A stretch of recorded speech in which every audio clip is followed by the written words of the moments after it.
ವಿರಾಮದ ಬಳಿಕ ಜಾತಕಬಲ ವಿಶೇಷ ಕಾರ್ಯಕ್ರಮಕ್ಕೆ ಮತ್ತೆ ಸ್ವಾಗತ.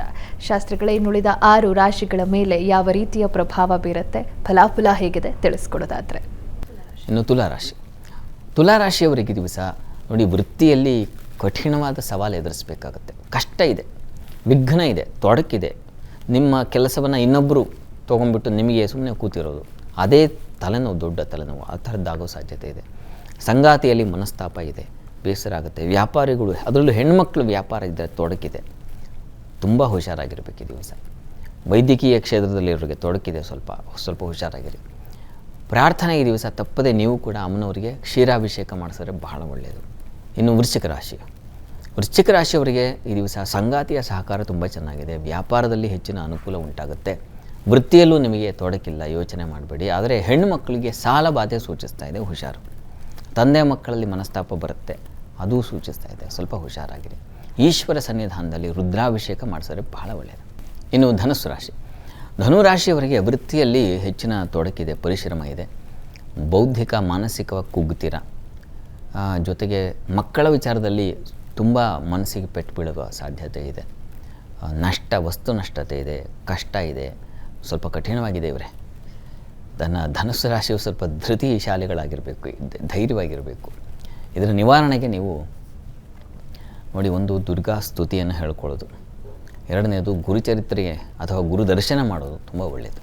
ಇನ್ನು ಮಕರ ರಾಶಿಯವರಿಗೆ ದಿವಸ ಕೆಲಸದಲ್ಲಿ ತುಂಬ ಚೆನ್ನಾಗಿದೆ, ಅನುಕೂಲ ಫಲವನ್ನು ಸೂಚಿಸ್ತಾ ಇದೆ, ಸಂಶಯ ಬೇಡ. ಈ ದಿವಸ ಸ್ನೇಹಿತರಲ್ಲಿ ಮನಸ್ತಾಪ ಉಂಟಾಗುತ್ತೆ, ತುಂಬ ಆಪ್ತ ಮಿತ್ರರಲ್ಲಿ. ಈ ದಿವಸ ಮಕ್ಕಳ ವಿಚಾರದಲ್ಲಿ ಚೆನ್ನಾಗಿದೆ.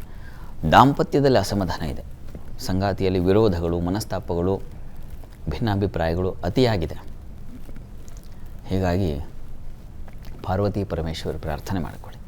ಕುಂಭರಾಶಿಯವರಿಗೆ ದಿವಸ ನೋಡಿ, ನಿಮ್ಮ ರಾಶಿಯಿಂದ ಚಂದ್ರ ತೃತೀಯದಲ್ಲಿದ್ದರೆ ಗಂಟಲ ನೋವು, ಕಿವಿ ನೋವು ಉಂಟಾಗುತ್ತೆ.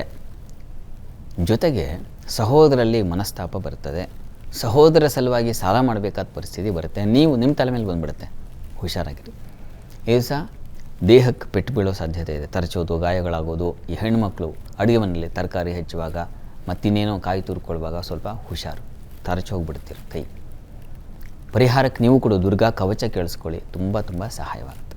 ಇನ್ನು ಮೀನರಾಶಿಯವರಿಗೆ ದಿವಸ ವೃತ್ತಿಯಲ್ಲಿ ಧೈರ್ಯದಿಂದ ಕೆಲಸ ಮುಗಿಸ್ತೀರ, ಚೆನ್ನಾಗಿದೆ.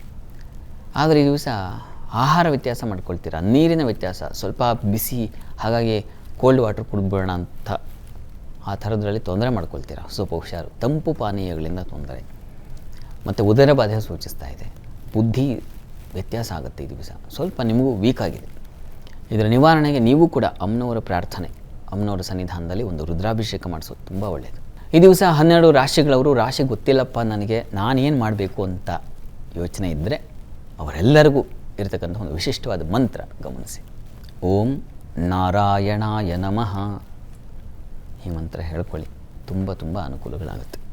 ಶಾಸ್ತ್ರಗಳ ಇಂದಿನ ಸಂಚಿಕೆಯಲ್ಲಿ ಈ ದಿನದ ಪಂಚಾಂಗದ ವಿಶೇಷತೆ, ಅಮಾವಾಸ್ಯೆಯ ಪ್ರಭಾವ ಹೇಗಿತ್ತು, 12 ರಾಶಿಗಳ ಫಲಾಫಲ, ಹಾಗೆ ವೀಕ್ಷಕರು ಕಳಿಸಿರುವಂತಹ ಸಂದೇಶಗಳಿಗೆ ಉತ್ತರ, ಪರಿಹಾರಗಳನ್ನು ತಿಳಿಸ್ಕೊಟ್ರಿ. ಧನ್ಯವಾದಗಳು. ಸರ್ವೇ ಜನಾಃ ಸುಖಿನೋ ಭವಂತು, ಸಮಸ್ತ ಸನ್ಮಂಗಳಾನಿ ಭವಂತು. ಎಲ್ಲರಿಗೂ ಶುಭವಾಗಲಿ. ನೋಡಿದ್ರಲ್ಲ ವೀಕ್ಷಕರೇ, ಇದಾಗಿತ್ತು ಇವತ್ತಿನ ಜಾತಕಫಲ ವಿಶೇಷ ಸಂಚಿಕೆ. ನೇರ, ದಿಟ್ಟ, ನಿರಂತರ ಸುದ್ದಿಗಾಗಿ ನೋಡ್ತಾ ಇರಿ ಏಷ್ಯಾನೆಟ್ ಸುವರ್ಣ ನ್ಯೂಸ್.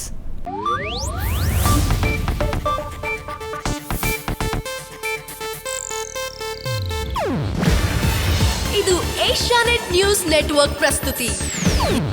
ನೀವು ನೋಡ್ತಿದ್ದೀರಾ ಏಷ್ಯಾನೆಟ್ ಸುವರ್ಣ ನ್ಯೂಸ್.